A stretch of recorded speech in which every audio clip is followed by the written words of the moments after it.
And I'm going to try to tell you today why we make a bet on this, and who we think it is relevant for today, and who we think it is relevant for in the future. So I just need to get my slides. But think about when are you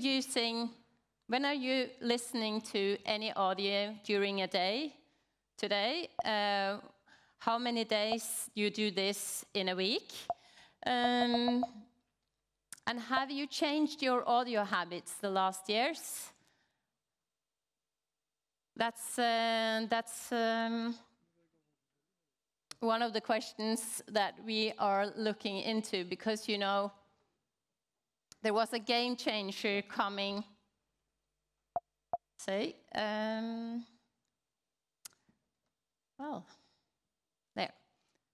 a couple of years ago. It's just made it much easier to listen when you walk your dog, when you're around with your trolley, if you're cleaning the floor.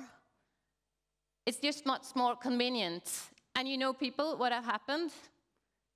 People think it's too little audio to listen to. It's actually not enough. And why is that? You can listen to radio, a stream of audio. No, because people want to listen to specific topics. People say, I want to listen to my cabin about only economic news. I would prefer to do that for 2 hours. Or I'm interested in architecture. They don't want a stream of random audio coming towards you. So it's not enough audio because people are listening more. And this is part of the reason why we're making a bet on this, because it's much easier for people. And then I often get the questions, why don't you make more podcasts? Why don't you get the journalists to read and record their articles? Because that's what we have done now. We have made a cloned voice that read the articles. Well, you know the nature of news. It happens instantly. It's a pandemic, it's a war starting. You write an article, and 2 seconds after you publish it, you have to change it. Imagine, I was working 22nd of July in NRK. I worked in 9/11. That was one of my first days at work with news. You don't have time to sort of re-record. You don't have time for anything to get it out. And the great thing about text-to-speech is when a journalist changes one word, the audio file is automatically generating a new audio file. And this is some of the magic. And I do believe with our features and more longer stories that journalists are working on for 3 months or something like that, we will use humans. There will be a combination. We have already done it on some of our longer articles, so it is a combination. But what did we do? This is Anne Lindholm. She is one of the most popular podcast hosts that we have had on our most popular podcast, Forklart. So we cloned her voice, and we did that 2 years ago. And you know, you lose some jobs and you get some jobs. You can be a robot trainer, because when the voice was finished, we have trained it, listened to the voice, and improved words for a very long time. And then we released it for adults, because we released it for kids a couple of years ago. I was a bit nervous, because you know the chat GPT radio, these English voices, it's so magical. I listen to it, it's like, hello James, how will the weather be today? Oh, it will be sunny. And do you have any news from the sports world? You can't really hear that it is a cloned or synthetic voice.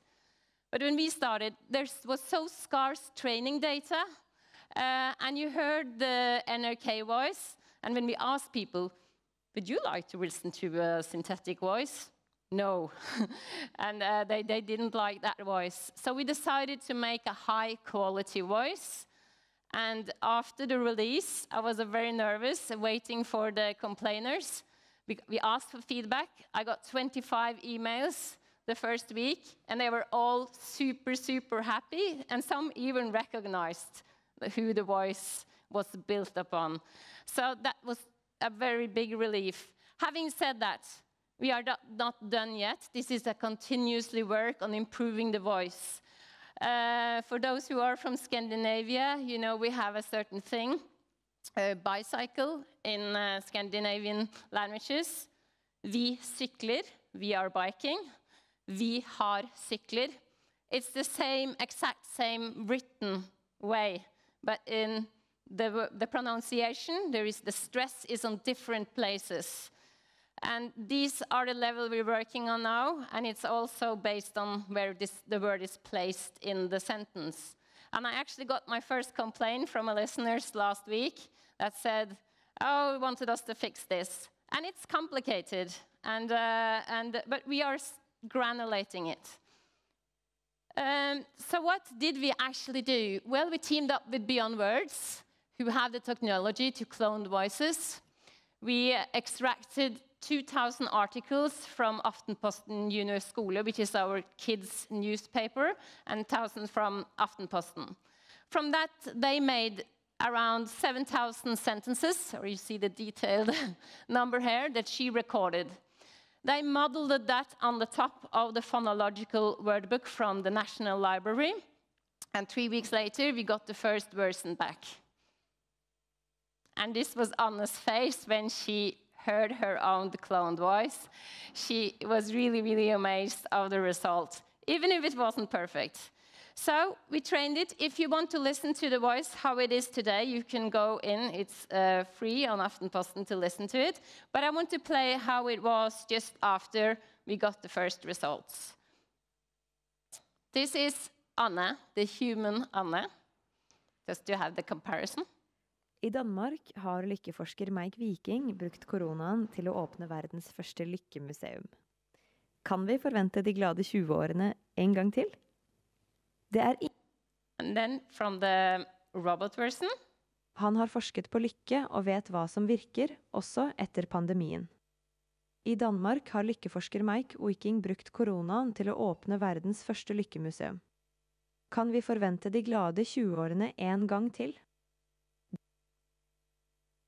Well, now we have trained it, and I am also often asked, why didn't you release it before? Well, it's a funny thing, you know, deep fake news. The first version couldn't say that. You know what it said? Deep fuck news. And that's why we have to train it to get rid of these kind of words, and that's why we also need the human touch. But we're beyond that stage, because we trained it on English words. So, a bit more about why we are making a bet on text-to-speech. You see this pile of paper? Well, I'm not gonna, you don't have to answer this question, but you might know someone that's struggling to read, or you might not know that someone you know struggled to read. There's several reasons for this. It's dyslexia, it's attention disorder, or people or immigrants moving to a new country really trying to learn this language, and it could be difficult to read. When we had this paper, the newspaper were only paper, we couldn't do anything about it.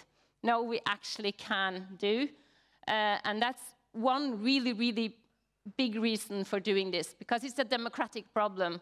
That such a big part of the society is actually excluded from such an important part of journalism and information. So it's really, really great feeling to give these people something that they've been longing for a long time. And I'm not talking about blind people or visual impaired people, because they have their screen readers. They want to listen to the whole page. This is the people who want to get access to the story.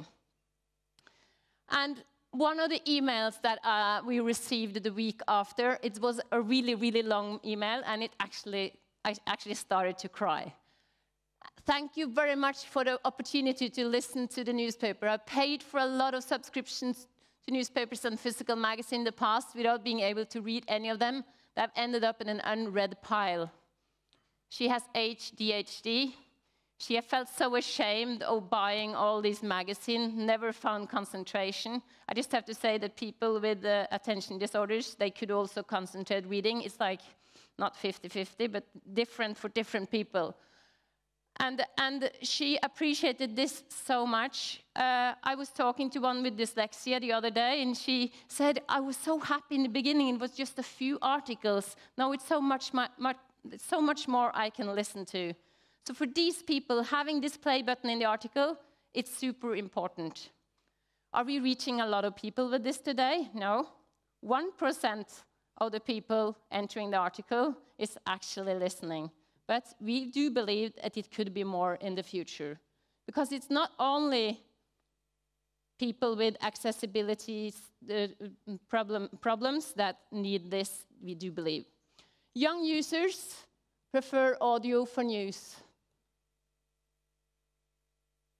This is one we interviewed. It's so boring to get dressed and brush my teeth. This gives me something to listen to so that it's less boring. People are filling all these boring gaps in their life with audio. That's why we have to make more. And then it's another quote. Entertainment, while I do something, helps me do more. She was talking about folding her clothes, like she was thinking, oh, I should fold my clothes, oh, it's so boring. I should find something to listen to. Or she was listening to something, while I'm listening, I can just do this. So this is the gaps that people want to fill. And there's another important thing with young news users. Forklart did a survey among their listeners, and they found two different groups. One of them is what we call selective news users, and that's a group we really have to take seriously, because they are avoiding dramatic headlines and images, especially together. They don't want that much negative news, but they really want to know what's going on. They want to take part in the conversation about what's going on in the society. And that's one of the reasons they explain that they prefer news in an increasingly way. And there are some numbers supporting this. Of course, it probably have to do with this, but 13 to 24-year-old, 214% increase from 2014 to 2022. And it's not music. It's audiobooks, it's news, it's both radio and podcast. This journey started with our newspaper for kids. There was a requirement to be a new school product to be able for the students to listen and read at the same time. So we catered for this. We really knew that it was for people with accessibility. And then we entered the classroom to observe, because you can't track kids under 13. So we need to go and actually look at what they're doing. And we saw there was so much more kids that was listening, 25%. And why is this important? It's because what people tend to do when they are young and teenager, those media habits, they bring them with them into adulthood. And we should assume that more and more people will prefer to listen and not read. But people need both. And what we see is that people have different times in the day or the week. They want to listen and read. They want to do both. And what we see is then you can use more of your subscriptions. You tend to stay longer, because you don't feel, oh, I bought this newspaper subscription, but I don't use it. They have more opportunities to use it. And we have lost our concentration for reading.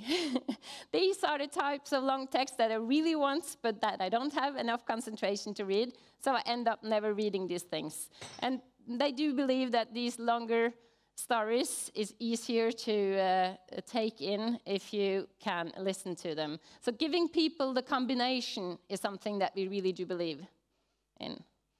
And there's an increasing willingness to pay for audio. But is there an increasing willingness to pay for text-to-speech, cloned voices? We don't know that yet, but we shouldn't assume that they don't want to pay for it, because there are new generations coming in, and when we do insights, we are going in with assumptions and that people are like us or like those we know, but not all people are like us. We talked to a lot of the people who were the first listeners, and they said, oh, I really like your feature, but it's too slow. One said, it's so boring waiting for the words. I need it to be faster. So we added 3 times speed for the speed listeners. And it's so nice when you have listened to what someone is saying, and then editor-in-chief Trine Eilertsen got this mail last week. I just wanted to say thank you a lot for adding a speed adjustment to listen to the article on Aftonposten.no. I was high on my wish list when you launched the feature, and that makes it possible to consume so much more of your content. People want to get informed in a hurry, and this group is increasingly search for it on the internet, and we see there are communities that are looking for places where they can speed listen. And then we are trying to make this cloned voice better and better, but some of them says, we prefer it to be a bit robotic, because then it's better to listen on a high speed. So my advice, listen to people carefully, because they not always want what we think they want. Are we done yet? No, we have just begun on this journey. And where are we going from here? Well, we do think we have to cater for the personalized experience. And now we are experimenting with simple playlists within different topics. But you know, I'm a colleague with Christoph that you heard yesterday, and we are already looking into how we can make recommendations and listening based on that. Thank you.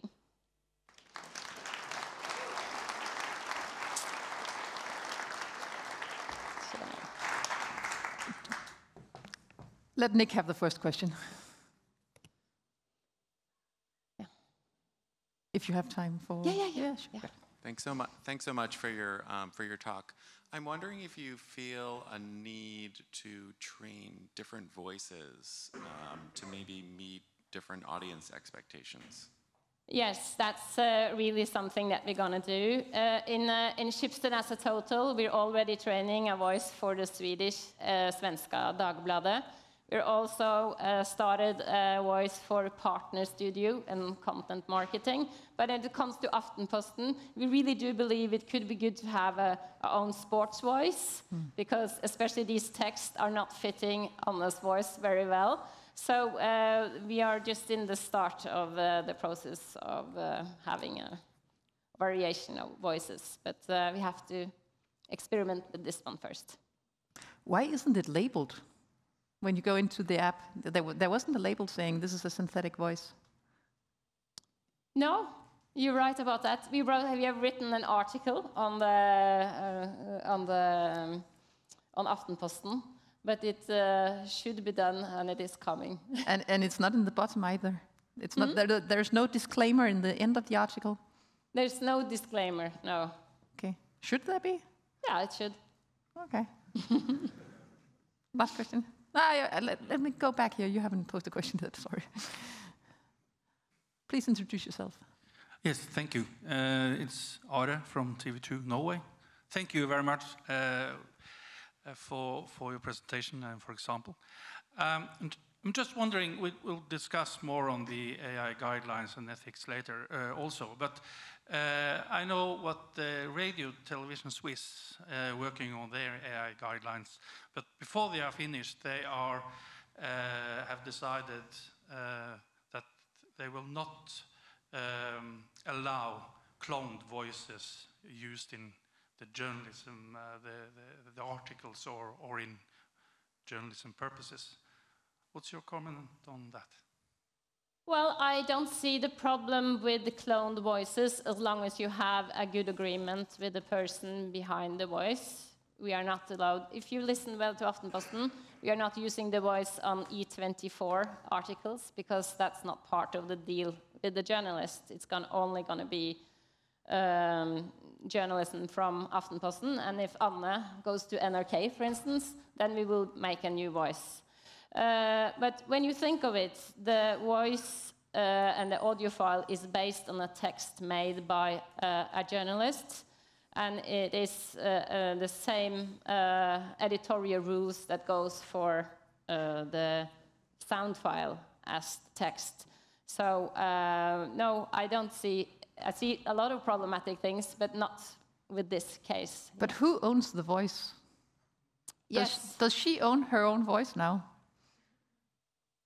She owns the decision to when and where the voice is going to be used, and it will not be used if she terminates the... and it's not very difficult for us to make a new voice. It was very, very complicated to make the first voice, but if you want to do it with another voice, it takes 20% of the time we use now to sort of model another voice on the top. Just very briefly, did you formalize this? Yes, we have an agreement with Anne Lindholm. I can't go into the details, but it's taken care of. Okay. Thank you so much. Thank you.